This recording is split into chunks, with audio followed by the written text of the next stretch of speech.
Hello, I'm Armin from Placid, and this week we will explore how to work with image aspect ratios and orientations inside of our Airtable base. As we often encounter the problem that an image of a certain aspect ratio has to be handled differently, I will show you how to get the ratio and orientation of your Airtable attached images, and in the end we will be able to filter our Placid actions to get exactly the image generated that we want. To explain you this tutorial, I've prepared a Placid project with the Airtable integration added, and I've hooked it up to generate 4 different images from 4 different templates. Placid's Airtable solution allows you to use content from your Airtable to auto-generate visuals. You can fill text and media layers of your template to create images right inside of your Airtable. To stitch everything together in the end, I have created a simple Airtable script that we will now explore together. To make it easier to explain how to get aspect ratios and orientations inside of your Airtable and how to work with them, I've created this simple Airtable scenario where we have a list of recipes. A recipe just contains a post title and an image. And currently I've hooked up Placid to create 4 different images from 4 different templates, which would be these 4. And as you can see, the first one would like to have a square image, the second one would like to have a horizontal image, this one should be vertical, and the last one has no image at all, so it just needs the post title. Right? And for these 4 templates there exist 4 actions. Every action saves the image into a specific field, like Placid image 1 to 4, which would be these 4. And as we already can see, the first line should only have like the square image, the second one should have the horizontal template, and you get the idea. And besides that, it's just now I'm creating 16 images where I just need 1 for every line, so it's just too many resources are getting wasted by creating this, right? So in a perfect world, we'd like to have 1 column that's called Placid image, which is of type attachment. Let's drag it over here. And then we'd like to have the correctly defined image inside of there for every posting. So this should be the goal for this tutorial. And how can we do that? So essentially I've written an Airtable script which takes your poster image and calculates its aspect ratio and the orientation and is able to save it back into your Airtable. So by doing that, we can then filter on Placid side to only create an image when all the conditions met, right? So I will just start by adding an extension and walk you through my script. Let's edit. We need a scripting block.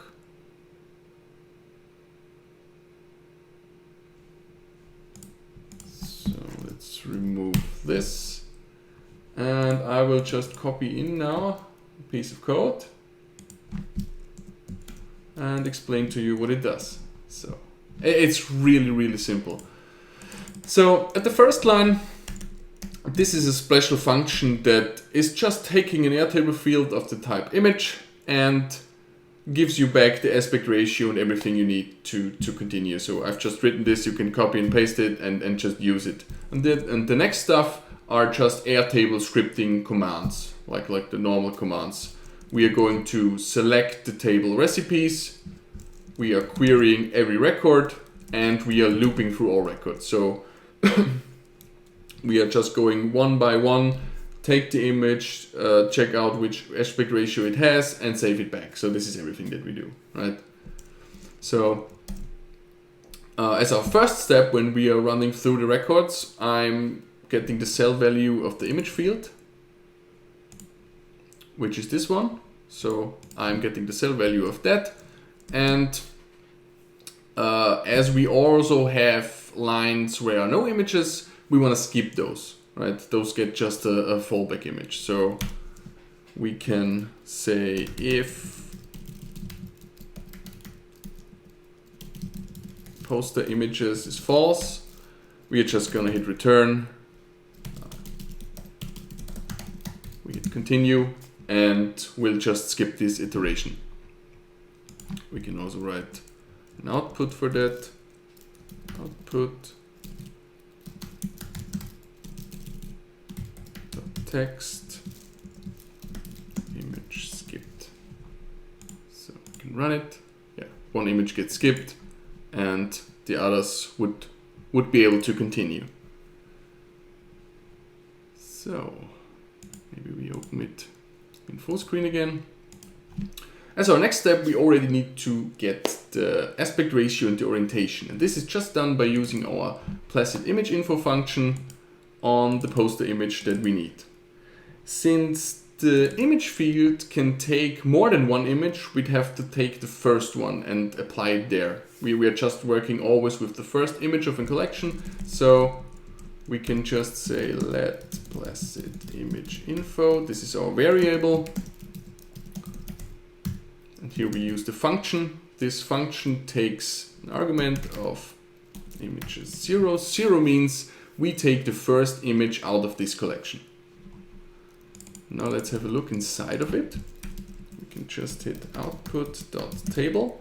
This will output the result and the content of the Placid image info object. Let's hit run. Yeah, and there we see the image in the first row. Well, let's run it again. The image in the first row had the width and a height of 1280 and a ratio of 1:1, and therefore it's a square. Next one is a horizontal, and the last one is a vertical, and the fourth one has been skipped because we have no image uploaded.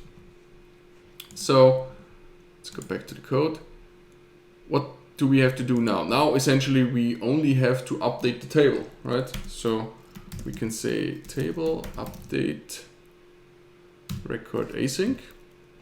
This needs as an argument the ID of the record. So the record is the thing that we are getting here because we are looping through all the records, and then we can just say record.id. So like this, and then we are going to fill. What are we going to fill? We don't have any fields. So we need to add some fields to that. We need an orientation and also aspect ratio.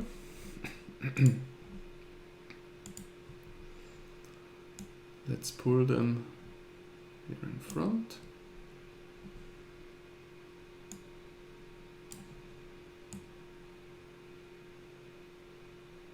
So let's see, which means now we're going to fill orientation with what? With the content of our Placid image info. Placid image info. There you can see what it's returning.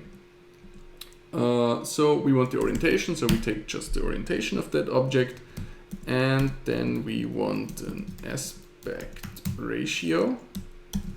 We also take that from the Placid image info object, and we take the ratio. It's a bit hard to read, right? So what are we doing? We are taking the first image out of the collection. We call our image information function, which returns us the aspect ratio and the orientation. And now we are just going to update the record. So we are filling the orientation to the orientation field and the aspect ratio into the aspect ratio field. And now when we run it, we should already see a result. Yeah, nice. Now we have filterable textual results in our Airtable. You can now even create Airtable filters or views with this information and build whatever workflow you like. But we're going to use it with Placid. So let's see. This is actually already everything that we need to have this. We can rerun it. If you update the image, you can just hit run again, and it will just go through all records again and calculate everything new. So let's make this a bit smaller. Now we are going to change the actions to be on this field, right? So Placid image 1 should create its image inside of the Placid image column. And we want to filter. We want to filter that the image will only be created when the orientation is square. So if the orientation field orientation is equal to square, then we are going to create this image. Let's update. I think this should already work when I'm, so let's hit run. I think it should already only create the image for the first row in this case, because it's the only one we have. Yes. Instead of creating 3 more images that are not needed, we can simply create the image where we need it and where it looks the best. And also, since we are now able to have different images, but always the right image into one column, it's a lot easier to create appending workflows off of that. So if you want to share this onto social media, it's easier to have it in one column, because you know every time this workflow runs, you pick it from the same place and it will just work. So let's fill out the next one quickly. I will just skip over that because you don't have to see this. I think you know what's happening now. Behind the scenes, I've changed now every action, and I changed the second action to be filtered for an orientation of horizontal, the third one to be an orientation of vertical, and the fourth one reacts to the orientation being empty. So if we have no image, we have no orientation, so we just pick an image, we just create an image that needs no image, right?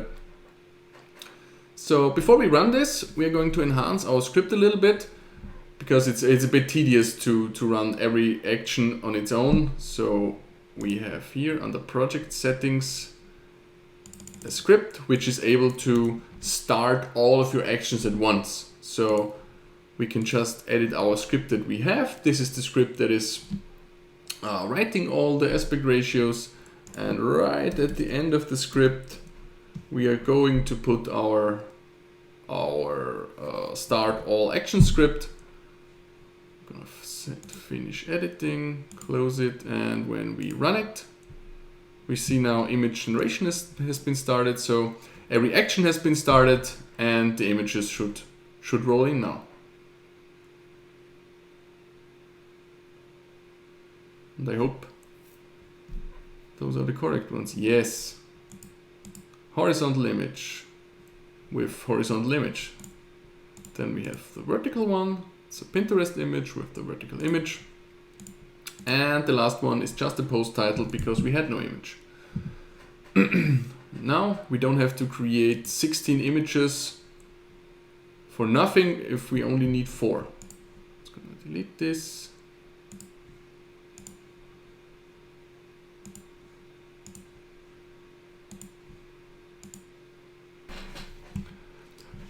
For the sake of the simplicity of this tutorial, I've just mapped our actions now to the orientation, so just square, horizontal and vertical, but of course you can go much deeper with our filters. So for example, you could go horizontal and a specific aspect ratio. For example, like here, with orientation is equal to horizontal and aspect ratio is equal to 16:9 or whatever you like. So you can have different templates for different sizes. Yeah, I think this was it for this tutorial. I hope you were able to learn something. I think it's great to be able to really work with metadata of images like aspect ratio and its orientation, to automate even more stuff and have it behave even smarter. If you have any idea what I could do next, just let me know.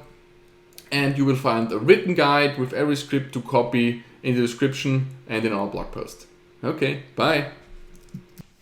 So that's it for this automation. You will find a link to our blog post with a step-by-step recap of this tutorial in the description. Try it out and tell us what you think.